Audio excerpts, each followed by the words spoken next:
26/11 हिंदुस्तान पर हमला हुआ और यह हमला युद्ध के बराबर था, क्योंकि भारत की आर्थिक राजधानी को होस्टेज बना लिया गया था। 3-3 दिन तक आतंकवादी भारत की आर्थिक राजधानी के विशिष्ट पॉइंट्स पर, ताज होटल पर, ओबरॉय होटल पर, नरीमन हाउस पर, छत्रपति शिवाजी टर्मिनस पर गोलियां बरसा रहे थे। खून की नदियां बही हुई थी, रक्त रंजित कर दी थी मुंबई की जमीन।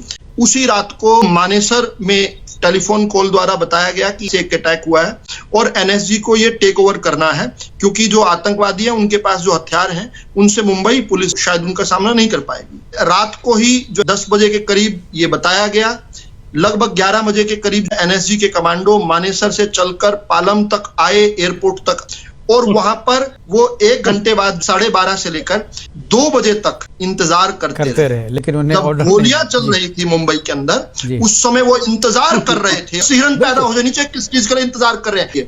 जब हिंदुस्तानियों की जान जा रही थी, उस समय 1.5 घंटे तक एनएसजी कमांडो जो विमान में बैठकर इंतजार कर रहे थे कि कांग्रेस का मंत्री शिवराज सिंह पाटिल कब जो है अपने कपड़े बदलकर वहां पर आए, और शिवराज सिंह पाटिल को उसी विमान में जाना था। देखिए, पुस्तकों में इन चीजों को वर्णन किया गया, सिरन उठती है कि इन लोगों ने कितनी नफरत निभाई है भारत के साथ। बराक ओबामा की पुस्तक को कोट कर रहा हूं, उनकी पुस्तक है अ प्रोमिस्ड लैंड। उसमें उन्होंने इस बात का जिक्र किया, उनकी बायोग्राफी। बराक ओबामा ने मनमोहन सिंह जी से पूछा कि 26/11 का इतना दुर्दांत हमला हो गया, आपने पाकिस्तान पर कुछ किया क्यों नहीं? जवाब सुनकर आपके अगर रोंगटे खड़े नहीं हुए ना, तो आप भारतीय नहीं हो सकते। जवाब मनमोहन सिंह ने यह दिया कि अगर हम पाकिस्तान पर हमला करते तो इसका अगले साल जो 2009 में चुनाव होने वाले थे, बीजेपी फायदा उठा लेती, मुस्लिम विरोधी माहौल बन जाता भारत में। अरे इस प्रकार से इन लोगों ने नोचा है। अगर आप कांग्रेस वालों से नफरत नहीं करते ना जी, तो आपके अंदर कोई ना कोई एक सहिष्णुता का एक सेल फालतू है। 20 जुलाई 2010 को मनमोहन सिंह जो अमेरिका के एम्बेसडर, उस समय के एम्बेसडर थे टिमोथी रोयमर, उनके लिए जो एक लंच होस्ट करते हैं। उस लंच के अंदर राहुल गांधी भी आते हैं। टिमोथी रोयमर ने राहुल गांधी से पूछा कि लश्कर तोयबा कितना बड़ा थ्रेट है भारत के लिए।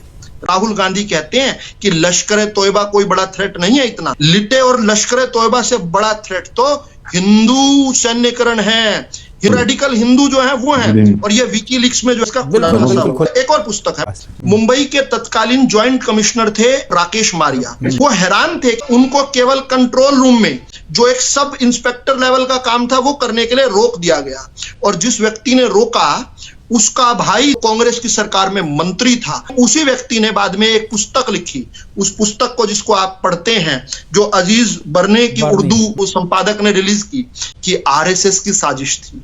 किस प्रकार से हिंदुस्तान को नोचा गया है ना। जब डेविड कोलमैन हेडली से भारत की जो एजेंसीज पूछने गई हैं, तो डेविड कोलमैन हेडली ने उस समय के जो जेलर थे, सैम स्टीफन्स थे, वो हैरान थे कि उनसे मुंबई अटैक के बारे में कोई जानकारी नहीं ली जा रही है।